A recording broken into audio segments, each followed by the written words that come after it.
I'm just trying to think what day it is. Tuesday the 5th of July. And it's about 8:15. I'm Julie, your host of Julie Davis Flower Workshops, and Flowers start the online flower arranging classes. So I'm just taking a moment. I've got the house to myself this morning. I've made myself a cup of tea in a brand new to me cup. Lovely. You'll have to let me know in the comments whether you like your tea weak, medium or strong. So this is actually my second tea bag dunk of the day, and as I said, this teacup is new to me and I bought it from the charity shop. I spotted it at the weekend. Can you see the maker's mark there? And I went back yesterday to buy it, and it says on the back, it looks like a willow pattern, although it's quite floral, not quite so Asian in character. And on the back it says Rorstrand, Rorstrand, and it's got 3 crowns, 2 above the word and 1 below, and a jaunty sort of line underneath. And I've looked that up, and it comes from Sweden. So if you know anything about the Rorstrand pottery, and perhaps even the age of this teacup and saucer, I'd be interested to know. In the marks that I've looked up online, the newer mark has Sweden written underneath, and the R is written in a slightly different way. So I bought this primarily because I didn't want to spoil any of my own fancy cups and saucers, which are bone china, and I wanted something a little bit more robust that I could use in the garden, and that I didn't mind getting damaged. And talking about damage, I've been hand washing this up, and it's just I must have clonked it a bit too heavily on the draining board, and it's got a tiny nick, which I don't think was there yesterday. So here we are. In the cool of the morning, it's supposed to be really hot today, and I'm going to pick a vase of flowers. Thinking about my cup of tea, I've actually got myself a glass teapot. It's just got water in, and I thought for today's challenge and what I could pick from my garden to use as a casual vase would be perhaps to go down the herbal tea route. So I bought this teapot, I think last year, the year before, and it's stamped on the bottom, Tea Lara, so T and Lyra, and I picked that up for £3. And I think when I checked online, it was retail price about £27. So it's got a little tea strainer, a little metal tea strainer in the spout, and a wooden lid. And I thought if I fill that with water, that'll make quite a lovely vase. And if I pick herbs from my garden, it all sort of links through. So shall we see what I've got? So I quite like it when you set yourself a challenge, especially in my garden. I don't have much growing, but if I actually look, I can find a little bit. So I know I've got some rosemary, and of course I've got feverfew, the white plants at the back of the garden, and I've got some lavender. Well, not in the back garden, I've actually picked some lavender from my front garden. My husband's planted a new lavender hedge, and the variety is called Munster, I think. It's quite leggy, and when I asked whether I could pick some lavender to dry, he said, could I pick it just on the part of the bush that was overhanging the lawn? So I've done that. So I've already got some lavender that I'll show you in a moment. There was normally some mint by the back door, so if you want to bear with me a moment, I'm going to do a little bit of picking. I've got my cut down milk jug full of water, so nothing's going to droop between me picking and putting it in my vase. Or I think it is quite cool this morning, so that's not going to be an issue. So I'm going to have a little walk around the garden, and if you are watching, do let me know in the comments and let me know whether you can hear me. I think I have turned my microphone on this morning. So let's have a look, and it'll be interesting when I play this back as well to see how far I can move from the camera and the Bluetooth mic so you can still hear me. So here goes. So I'm heading to my back door, and I do believe this is catmint. So if you grow mint in your garden, the traditional mint that you might put in your pims, it is quite robust. So it's worth thinking about for your flower arrangements. I've got some rosemary there. It's a little bit too, because it's growing in the shade, it's a little bit stunted really. One thing I have got loads of is lemon balm. So this does make a really nice tea. So I'm going to cut as far back into the little bush as I can. So I've got some nice long stems. Also got lots of bindweed in the garden, so this is getting a little bit choked. And while I'm here, although they're not herbs, I have got some sweet peas which are ready for the picking. So you should pick your sweet peas really regularly to encourage the growth and so they don't set seed. We've got gorgeous purple varieties and then one rogue, vaguely pink, which looks like raspberry ripple ice cream. So I shall pick those.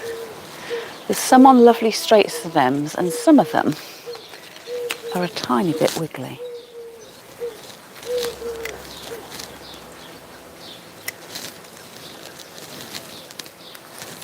Oops. And that one has just pinged over.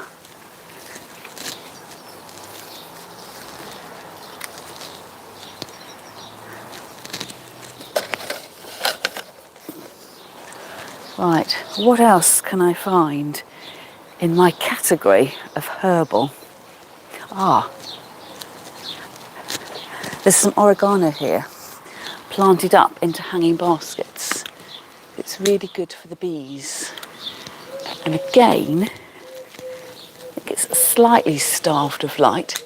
It's grown up on lovely straight stems. So I'm just going to pick, I don't know, just a few stems. I'm not going to totally denude the plant, but just a few stems. So I've got some for me to enjoy and some left for the birds and the bees. I have got some rosemary. I can see it's lovely and straight over there, so I'm going to get some rosemary off to the side here.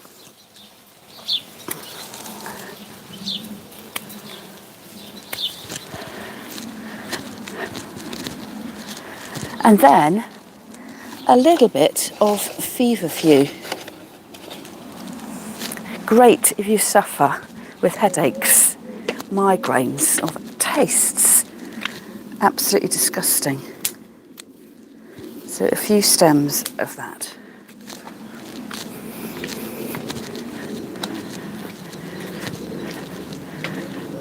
So I've managed to pick a few bits and pieces which were quite nice, just casually in my little bucket there. But I want to make them into something that looks a little bit more intentional. So because I wanted to have a herb arrangement, I'm going to put those into my herbal teapot. And I've also got myself another jar. So this is a Kilner jar. And I've picked these up in the charity shop, probably for about 50p each, 75p. I try not to go over £1. And they normally come with lids with a straw in them. And then online, I buy these screw top lids. And it makes a nice flower arranging grid, especially when you don't have many flowers, because if you don't have many flowers in an open-necked vase, even if it's a jam jar that's quite small, they flop around quite a bit. So this will be quite handy for my sweet peas. All I need to do is to slide them through the holes. So these are the absolutely gorgeous sweet peas, but there is this one rogue one that does look like raspberry ripple ice cream.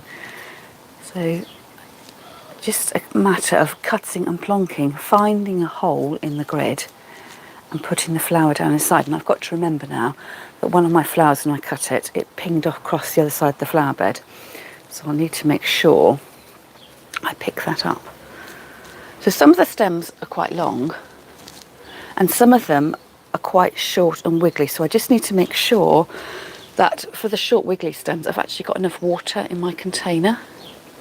So, no, they're going to survive, basically. Your flowers need water. This one, really short.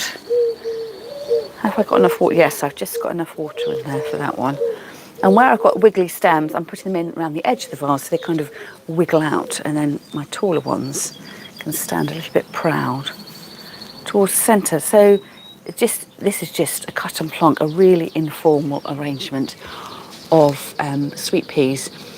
And the ones I picked at the weekend got a bit more, probably got a couple more days on them, so I might put these on the kitchen windowsill and shuffle the other vase around just so I can enjoy them. And I think that's the thing about picking things from your garden. You need to make sure you look at them when they don't become commonplace. So that smells gorgeous. Really, really lovely scent. So that's little vase arrangement number one. And then on with my herbs. So the little teapot here, I'm just wondering if I can change my camera angle a little bit so you can see what I'm doing. That's better. So another cup of tea.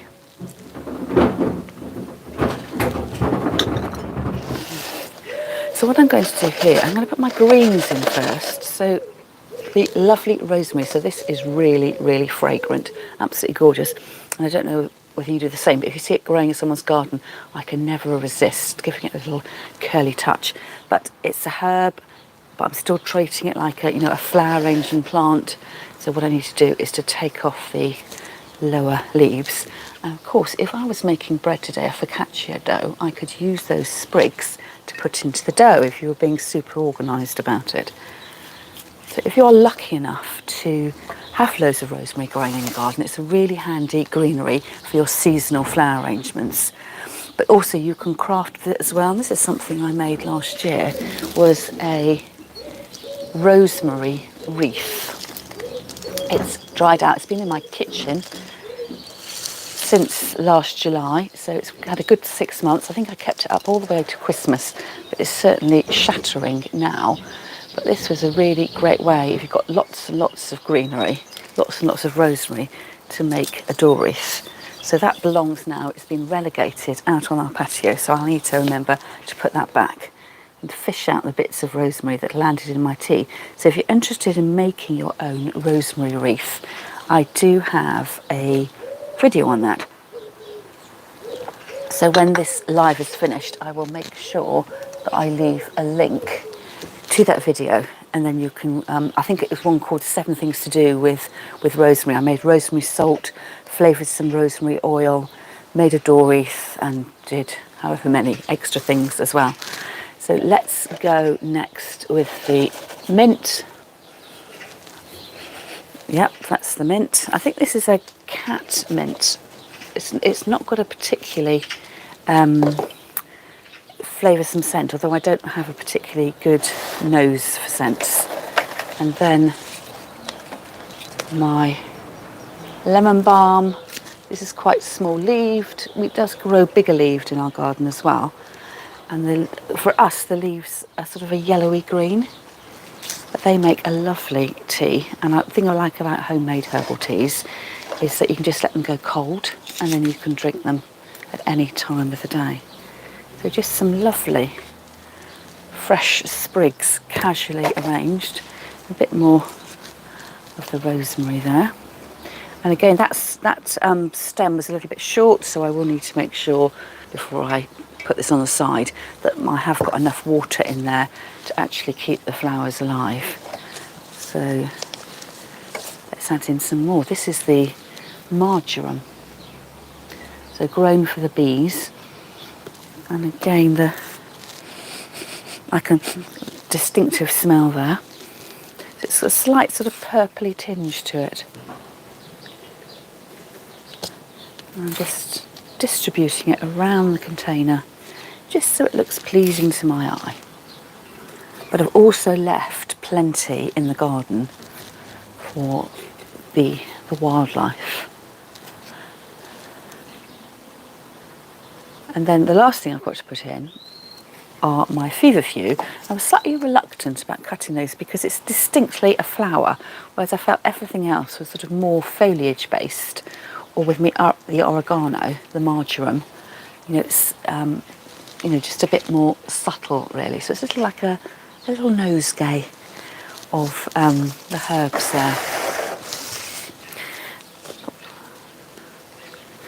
And then just 1 or 2 sprigs. Now this was really long lasting. Remember the first week I started doing these videos in the garden, so this is the 3rd week. I've only just thrown out the vase of oxeye daisies and the feverfew that I picked, and it lasted really well. But I didn't want the daisies to look too garish. So I'm just going to be a couple of stems and leave it like that. So of course, if you had more herbs, you could add more and more and more. But I would definitely consider a mint as a foliage. It is really, really long lasting, a lovely fragrance. When you get it nice and tall, it's lovely and robust. Now the other thing I'm going to add in are the trimmings from the lavender from my front garden. You can see how tall that is and how it was flopping over the garden, over the lawn, and it was just making cutting the lawn a little bit difficult. So what I'm going to do here, I'm just going to put a few stems in, and then I thought with the rest that I might make a lavender bottle. So this is a really great way of drying your lavender but incorporating the scent. If you want to have a lavender bag in your underwear drawer or under your pillow to help you sleep. And it just means you don't have to, number one, pick off all the heads. And it also means you don't have to sew.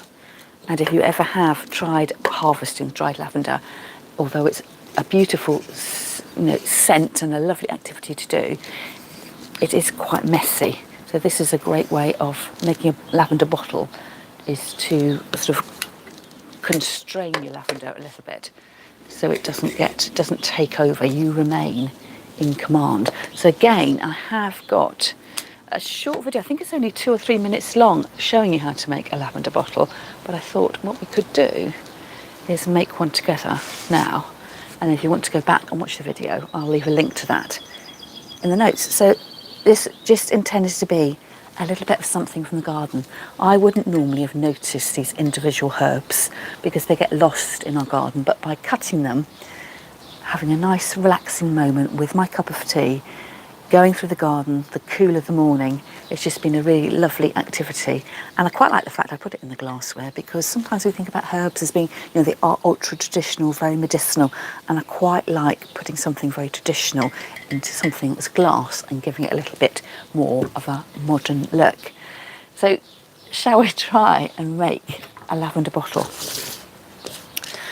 So I should have watched my own video to remind myself how to do this. Yes, I have remembered. I'm going to line up the lavender heads in my hand. So this is quite good because I cut off the main stems. I'm left with these side shoots at the back. So I'm making sure the flower heads are lining up in my hand. So those were my side shoots and going through. So what I might do here, where that's got a big shoot and then 2 side shoots, if I cut the central shoot out, I can have that as a long piece and then tuck in the side pieces, so I'm not wasting anything.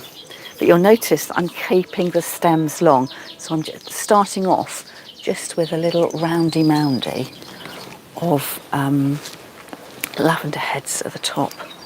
And again, this is something lovely if you're walking down the street and someone's got a lavender hedge billowing out over the pavement. It's so lovely just to take your hand and sort of get your hand to waft along. A very sensual activity. It's something quite childlike about it. So I'm probably going to leave it there, just so it's manageable. It also means I've got a bunch of lavender. I can put more lavender into my vase, or what I might actually do is dry a little bit of the lavender, and then I've got it to last a little bit longer, and I could use those in the flower arrangements later on in the year. So how many stems have I got?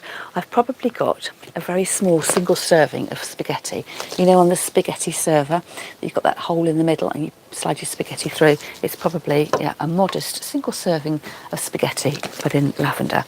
And then I've got some offcuts of ribbon. I've been decluttering in my workshop and taking things apart and see what I can reuse. And this ribbon was used for something, and I couldn't undo the knots, so I just cut it. So I thought, actually, this might be quite a useful project for these short-ish sections of ribbon. So it's about a 3mm wide pink gingham ribbon, and I'm going to tie my heads together using a knot.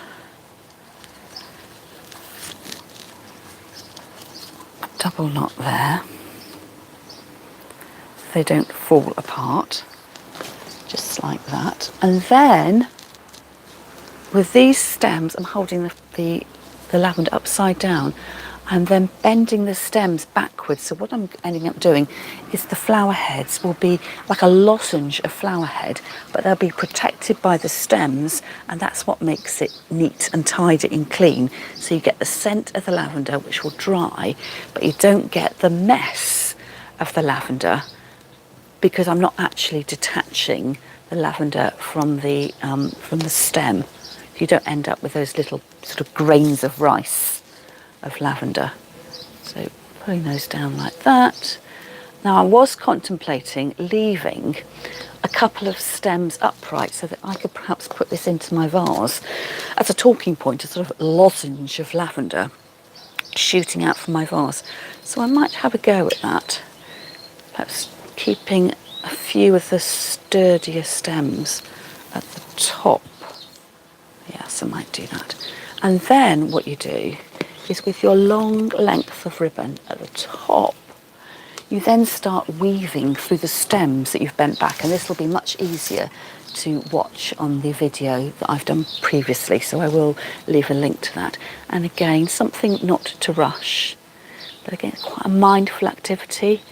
I'm going under and over, under and over, and like all projects like this, it will just take you a little while to get into the rhythm and the flow of it. And while I do that, you know, life just slows down for a little bit. I'm noticing the bird song in the garden. Perhaps I could just sit back in my chair and relax a little bit. So what you need to do, that first round of ribbon weaving, is you just need to work out what order your stems are falling in. So they're not crossing, you're getting them to lie down. And then that's one round done. So having done that, I then need to go under over instead of over under. But you'll soon see when you're doing it, you'll start to see a pattern and this little lattice work that starts to build up.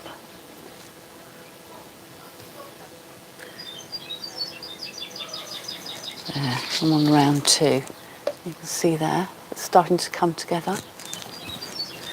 Under, over, under, over. And even just saying that, under, over, you can't go wrong. A little bit of mood music. I can't think of anything else but under, over, under, over.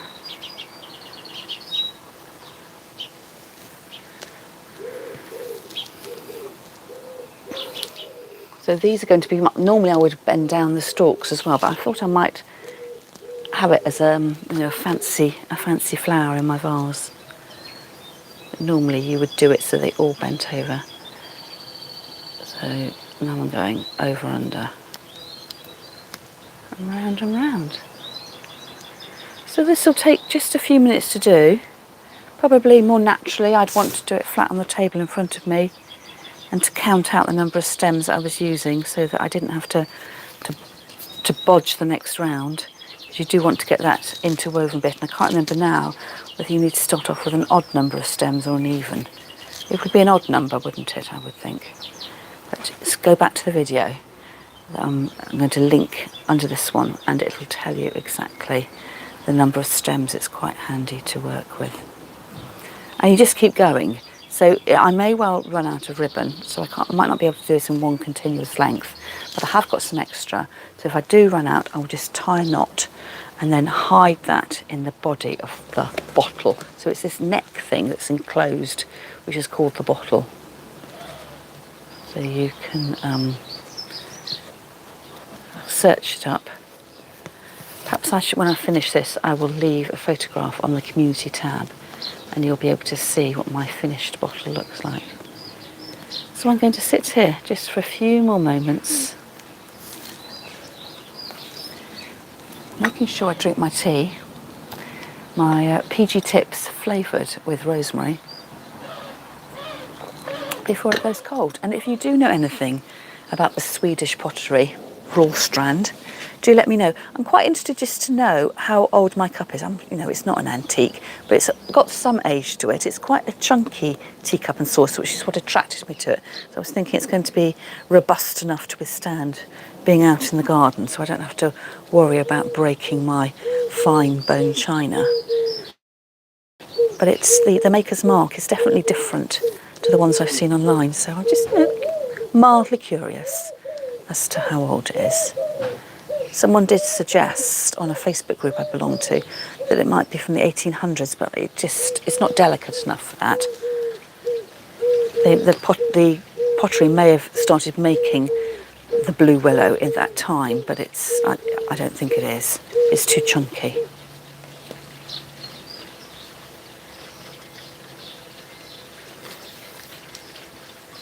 Catching in all the little loose bits around the edges. Need to make sure I go over there.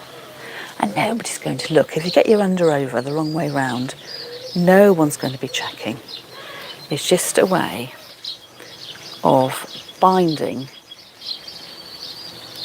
the heads of lavender together. And when I get to about here, down to here, I will just bind it off and then cut off the excess stems so it ends up like a long lozenge, and I'm going to have my stems here so I can put it in my vase, and then like a tufted bit at the end. So I'm going to leave it there and say thank you so much for joining me today. And if you're watching the recorded version, the on catch up, do let me know in the comments what's growing in your garden. Are you still picking sweet peas? Have you got herbs growing? And do you grow your herbs for wildlife? Or do you use your herbs in your cooking or making teas, or just to enjoy in a vase? That's all from me for now, and I'll see you again next time.